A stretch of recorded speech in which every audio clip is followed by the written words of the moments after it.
ਸਾਡੇ ਕੋਲ 1847 ਦੀ ਐਵਰੇਜ ਕੁਝ ਏਕੜਾਂ ਦੀ 78 ਮਣ ਆਈ ਹੈ ਤੇ ਕੁਝ ਦੀ 84 ਮਣ ਆਈ ਹੈ ਤੇ ਸਾਡਾ ਇਹ ਤਜਰਬਾ ਹੈ ਕਿ ਜਿਹੜਾ ਅਗਲਾ ਦੌਰ ਹੈ ਛੋਟੇ ਕੱਦ ਵਿੱਚ 1509 ਤੇ 1692 ਤੋਂ ਬਾਅਦ ਕਾਫੀ ਸਾਲ 1847 ਚੱਲਣੀ ਹੈ ਕਿਉਂਕਿ ਇਹਦੀ ਐਵਰੇਜ ਕਮ ਅਜ਼ ਕਮ 1509 ਨਾਲੋਂ 15-20 ਮਣ ਜ਼ਿਆਦਾ ਹੈ।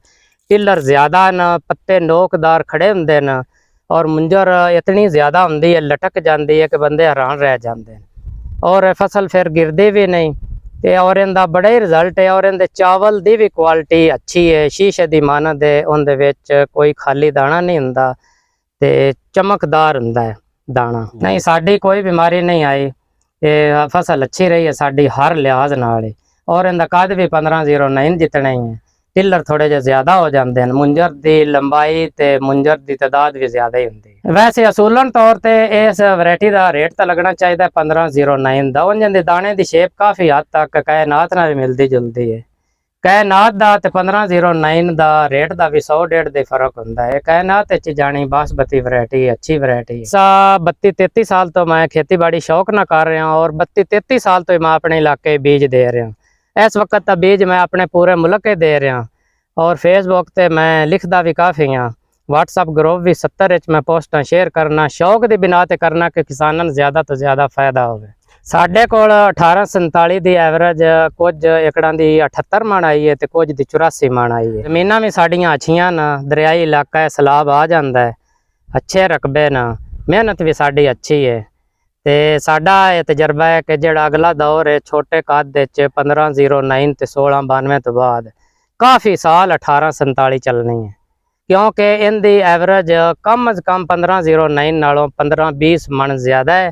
टिलर ज़्यादा न, पत्ते नोकदार खड़े होंगे न और मुंजर इतनी ज़्यादा होंगी है लटक जाती है कि बंदे हैरान रह जाते हैं और फसल फिर गिरती भी नहीं ते और इनका बड़ा ही रिजल्ट है और इनके चावल की भी क्वालिटी अच्छी है। शीशे की मानत है उनके विच कोई खाली दाना नहीं होंदा ते चमकदार होंदा है दाना नहीं। साड़ी कोई बीमारी नहीं आई, ये फसल अच्छी रही है साड़ी हर लिहाज नाल और इनका कद भी 1509 जितना ही है।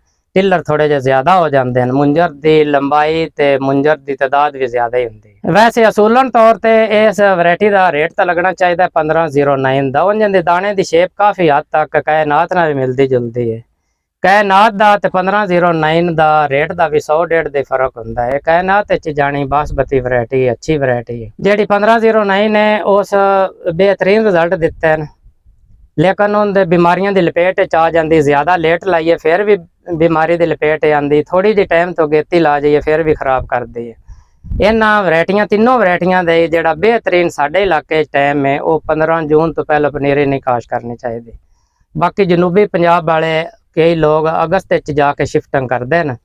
साडे कोल भी लोग पिछले साल जल्दी इन काश करके इन वैरायटियां बड़ा उन्होंने नुकसान उठाया है। जदों पोलीनेशन ते आईयां उस वेले खूब टंपरेचर 40 तो ऊपर फिर सारे ही नुकसान गए उनकी वजह तो 1692 भी बदनाम हुई, वरना 1692 भी 1509 नालों हर लिहाज ना बेहतर है। 1847 उन्होंने दोनों नाल ही बेहतर है। 1509 अगर तुहाडी 70 मण आती है तो तुहाडी 1692 इंशाअल्लाह 80 मण आवेगी और 1847 फिर 5 मण ज़्यादा आवेगी। 1847 की एवरेज उन्होंने दोनों नालों ज़्यादा है। फिर इहदे च भी खूबी है कि गिरदी भी नहीं। जिहड़ा असल टाइम है ना 1847 का साडे इलाके च वो 15 जून तो लैके 30 जून तक पनीरी काश करन, महीने के अंदर अंदर पनीरी नूं तैयार करन, खूब खुराक देन। और इस साल ये परवाना बहुत ज़्यादा है, तने की सुंडी पत्ता लपेट बहुत हमला करना है, पनीरियां भी जहर पाशी करन और स्प्रे भी करन ते और मुंजी नूं 20 दिन ते जाके तुहानूं जहर पाशी करनी पानी, वरना तने की सुंडी तने दे विच दाखल हो जाना और उस फिर काबू नहीं आना। 1847 ਦੇ ਤਣੇ ਵਿੱਚ ਵੀ ਵੜ ਪਈ ਸੀ, जड़ा भी वड़ जाती, तना छोड़ के जड़ा भी चली जानी। यह साल फिर जानी है। वजह है कि मार्च तो लैके जून जुलाई तक लोग मुसलसल पनीरियां काश कर रहे हैं और लार्वा जड़ा है ना प्योपा लार्वा वो सारा अगे अंडा तितली वो बननी शुरू हो जानी है तो और उस कंट्रोल ही नहीं होना। इस वास्ते हो सकता है सन 3 दफा जहर इस्तेमाल करनी।